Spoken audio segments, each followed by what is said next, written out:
Benvidos. No prazo de mes e medio comezará a contratación das obras do Plan de Obra Pública dotado con 60 millóns de euros que aprobou este martes o Pleno da Deputación. Este é o asunto co que abrimos o resumo informativo desta semana. O resto do contido vémolo no seguinte sumario. O rexeitamento en coro de Navia acada o acordo unánime da Corporación Provincial de Lugo. A súa construción perxudicaría a declaración Parque Natural dos Ancares.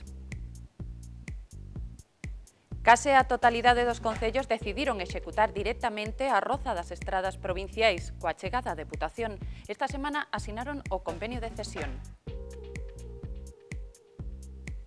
Vivimos de preto as inquedanzas dunhas mulleres que loitan para manter un dos oficios tradicionais vencellados á pesca. Son as redeiras de Cabo Burela. Visitamos en Lugo un restaurante con 100 anos de historia que aúna tradición e modernidade na súa cociña, o España, a carón da muralla romana. Os veciños da parroquia focense de San Acisclo xuntáronse para cocer como antano en forno de leña e do xeito co facían os nosos avós. A Fundación TIC colaborará na grabación dun disco con cancións e pezas musicais da coral polifónica e dos alumnos da Escola de Música da Pobra do Brollón. O Pleno da Deputación de Lugo aprobou este martes o Plan de Obra Pública dotado con 60 millóns de euros que anunciou a semana pasada o presidente provincial. Trátase dunha iniciativa sen precedentes esta administración, xa que a Deputación ten a plena disposición dos cartos e no prazo dun mes e medio comezará a contratación das obras. O equipo de goberno aposta por investir en obra pública en época de crise. O plan aprobado pola Corporación inclúe os 37 millóns de euros que xa estaban previstos nos orzamentos de 2010, os que se suma un investimento extraordinario de 22 millóns. Agora é o momento onde, ante a falta de capacidade de iniciativa privada, de desenvolver iniciativas que procuren desenvolvemento económico, si ten ou si temos a responsabilidade perante os cidadáns de que a administración pública con mayúsculas actúe neste momento económico difícil, pero insisto que o vexo con optimismo. A conservación e roza dos máis de 4.000 km de estradas provinciais e a obra nova en viais a través do Plan de Obras e Servizos supoñen preto de 18 millóns de euros. En vías públicas e pequenas infraestructuras nos concellos empregaránse cerca de 3 millóns, no Plan de Comunidades Veciñais máis de 2 e case 1 millón de euros no parque móvil. Tamén destacan os investimentos en instalacións deportivas e culturais e o pagamento da última anualidade do canon hidroeléctrico, co que quedará saldada a débeda histórica cos concellos afectados. Dentro da política de apoio ao campus universitario, 4 millóns para a construción do edificio da Escola de Enxeñería. Ademais, hai importantes investimentos para o Plan Urbán e a Mariña. Polo que se refire a partida fora dos orzamentos, máis de 12 millóns se destinan a diversas obras en 19 concellos e o resto a convenios para a realización de proxectos de mantemento de servizos municipais.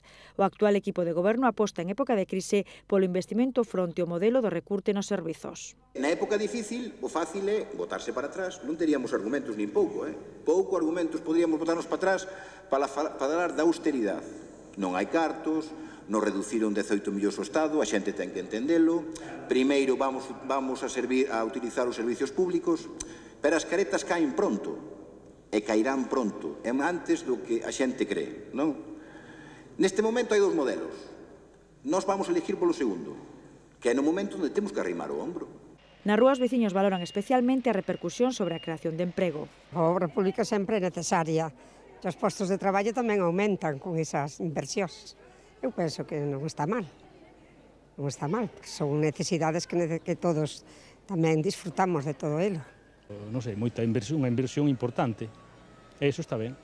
Sí, por obra pública y por otras salidas, pues para que por lo menos crear empleo, que es importantísimo. Todas as obras estarán licitadas antes de que remate 2010. Na mesma sesión plenaria, a Corporación Provincial acordou por unanimidade rexeitar a construción dun novo encoro no río Navia. A Deputación de Lugo considera que a conca está suficientemente explotada. Ademais, o Inludes, nun informe que remitiu á Confederación Hidrográfica do Cantábrico, sinala que o proxecto supoñería o asulagamento de terras de dúas reservas da biosfera e sería incompatible coa futura designación dos Ancares como parque natural. Ademais, os concellos da Fonsagrada e Navia reclaman a retirada da concesión que data do ano 1951. Esta paisaxe cambiaría sensiblemente no caso de que se construíse un cuarto encoro no río Navia. Os danos medioambientais nunha zona declarada pola UNESCO como Reserva da Biosfera sumaríase o impacto económico. Por iso, desde os concellos afectados reclaman que se retire definitivamente a concesión para a tranquilidade dos veciños. Que podan saber que isto non se vai construir porque entendemos que neste momento non hai outras alternativas sin construir máis presas nun río como o río Navia, que xa ten tres presas. Consideramos que ten suficiente aproveitamento sin construir unha nova presa. Nunha recente visita á zona, o presidente da Deputación amosou aos alcaldes da Fonsagrada e Navia o total apoio do organismo provincial ás reivindicacións veciñais.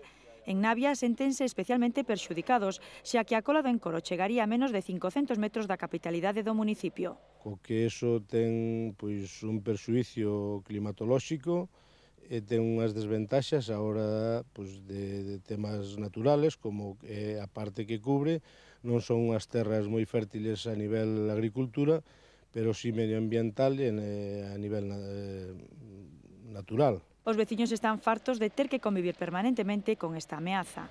Que nos deixen vivir aquí e que non se preocupen do salto.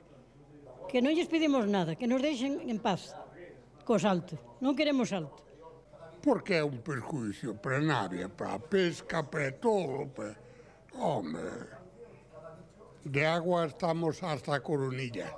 É increíble que despois de 60 anos que les leva falando do dichoso embalse, nunca se chegou a realizar nada despois de haber tido obras feitas moi importantes, con moita consideración, cando foi o Gran Suarna, e non se fixo nada, imagínome que agora que non se fará. Esperemos que así sea. Moitos creen que a incertidume sobre o futuro freu o desenvolvemento da vila durante todos estes anos. O embalse este pueblo que toda a vida, sempre. Desde novo deixaron o embalse que tolle de crecer ao pueblo moito. A preocupación é xeralizada.